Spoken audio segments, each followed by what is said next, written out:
When I was a kid, I would dream about driving an original Mercedes-Benz SLC. Ultra stylish and beautifully engineered, it was the ultimate sports luxury coupe of the 1970s. And now there's this, the all-new second generation Mercedes-AMG GT, with more space, more seats, and more sizzle from its glorious 8-cylinder engine. Wow, a modern day SLE? Is this the Porsche 911 and Aston Martin DB12's worst nightmare? My name is Byron Mathioudakis for CarsGuide.com.au, and I'm here, wide awake, to tell you more. Let's go.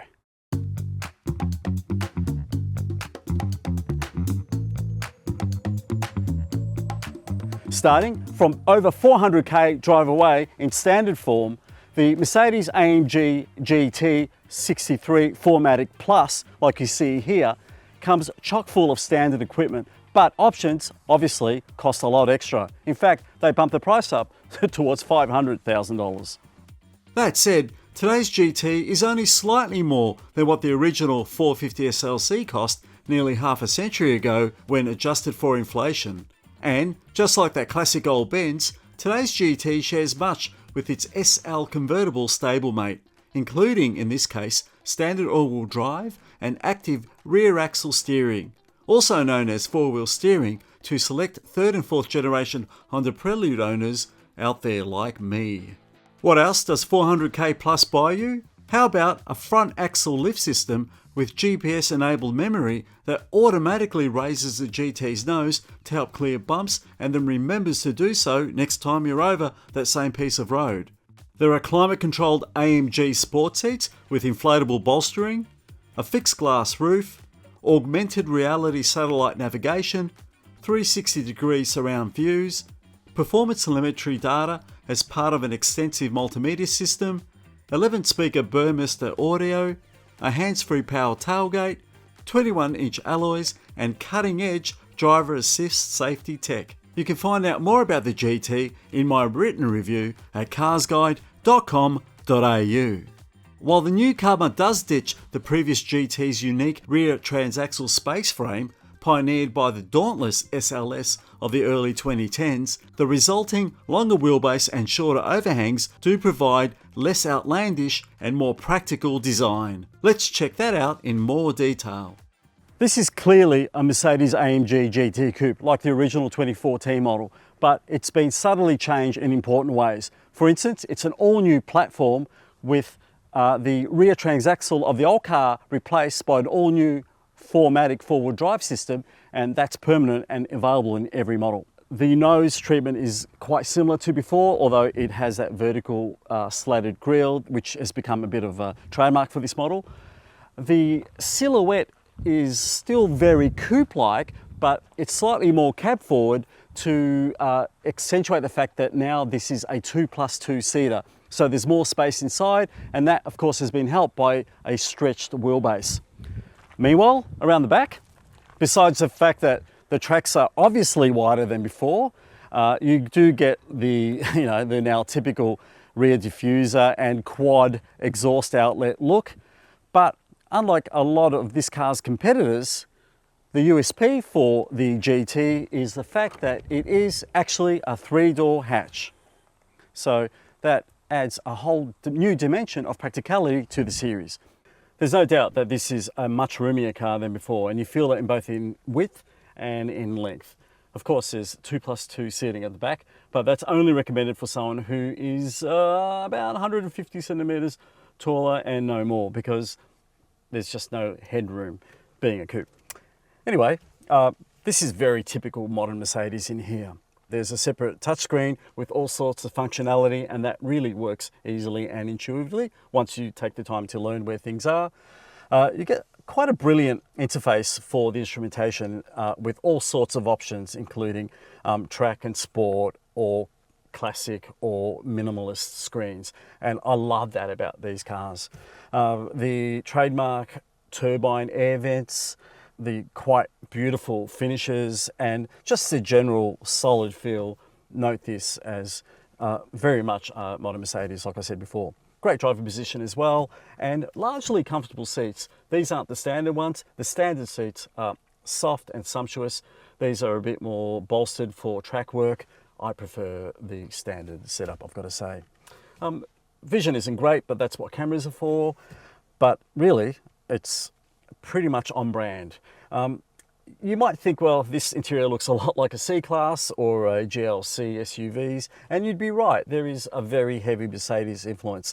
It's probably not as special as some previous Mercedes sports cars, but hey, you get what you get, and it's done well.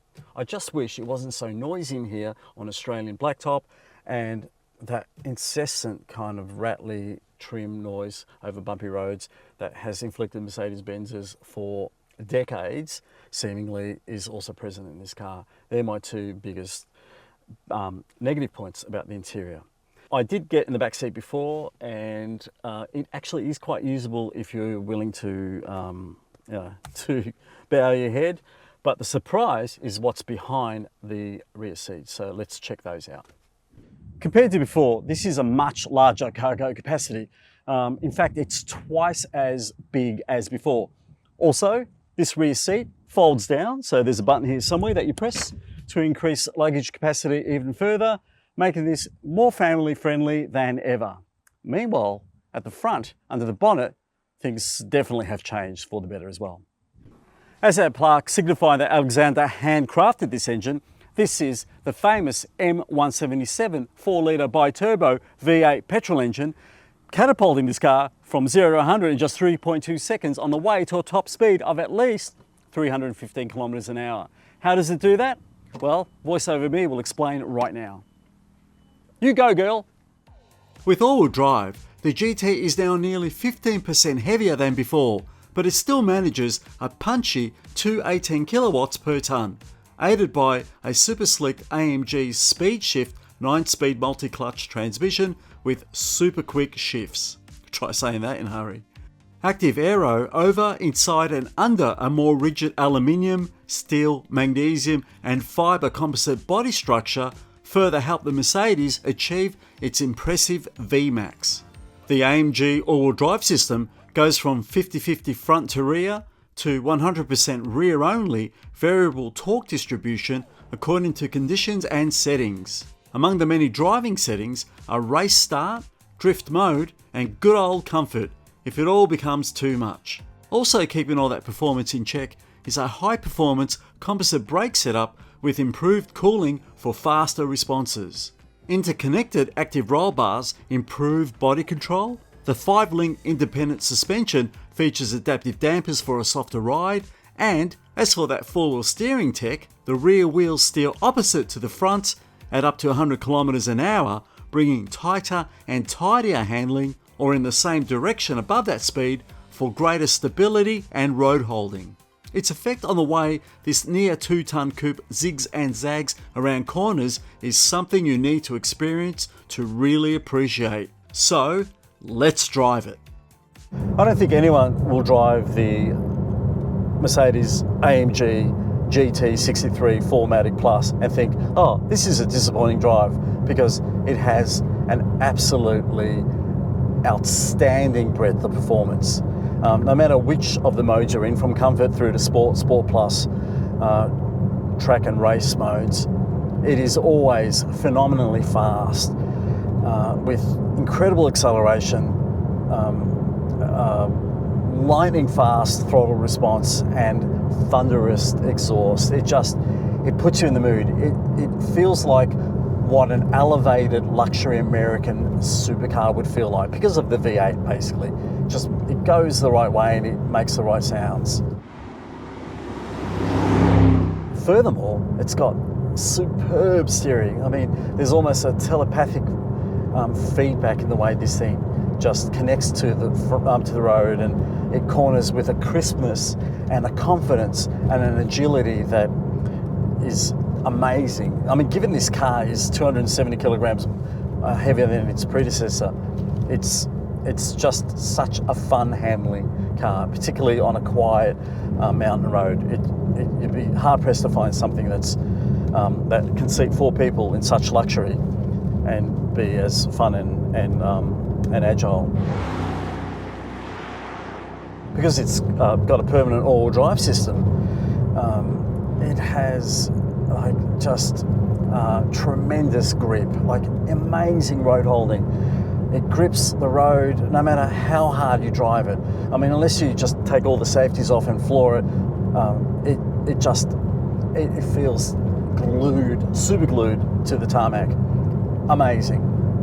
So that's the gushing part out of the way.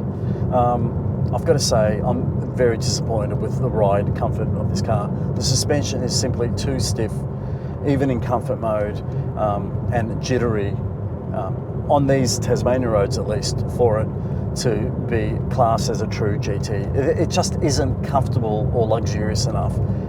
That's just such a disappointment. And it's got a longer wheelbase and adaptive dampers. It should be more, it should be softer and more pliable. My other complaint is the amount of road noise that comes through. On these 21-inch alloys, these forged alloys, with its super sticky rubber, I think there's a price to pay for such incredible road holding, and that is, it just transmits too much road and tyre noise through to the cabin. It just ruins the serenity. It just isn't as quiet as you'd hope. What that means is that this car has more of a sports car character than a luxury GT character. Great news if you're a 911 type buyer and you want an alternative with 2+2 seating, but a disappointment if you wanted a car that could be opulent as well as outstandingly dynamic. And then there's the fuel consumption. Actually, the GT's economy wasn't horrendous. Even blasting this a few times around these beautiful roads, we managed an indicated 13 litres per 100 kilometres, which is an improvement on what Mercedes-AMG says the GT averages. And while the GT doesn't score an ANCAP rating, probably because it's too expensive to crash test, we'd wager that it would be above average given Benz's track record. That's due to the scores of active, passive and driver assist safety features that are included, from multifaceted automatic braking and lane support systems to Mercedes pre-safe tech that anticipates a crash and then prepares the car for impact. Intrigued? You can read more in my written review at carsguide.com.au. Mercedes-Benz offers a 5-year unlimited kilometre warranty with 5 years of roadside assistance. This is about average for most mainstream and luxury marques alike, but way better than most sports car brands like Porsche and Lamborghini. Intervals are every 12 months or 20,000 kilometres, and while no cap price servicing is offered, 3, 4 and 5 year prepaid service plans are available, ranging from about $5,000 to almost $9,000. Big performance demands big maintenance bills, it seems. So, will kids be dreaming about this three-pointed star in years to come? The GT is a breathtaking example of everything that Mercedes-Benz and AMG are. It's ferociously fast, incredibly agile, and super sophisticated, and should be on anyone's shortlist if that includes a Porsche, Aston Martin, or even a Lamborghini. And it's definitely much more than the SLC ever was. But around Tasmania's glorious roads at least, the Mercedes-AMG lacks the ride comfort and road noise isolation of a true Grand Tourer. And that's disappointing for a brand that purports to be a maker of one of the world's best GTs. Don't forget, you can read the full review at carsguide.com.au, and as always, thanks for watching.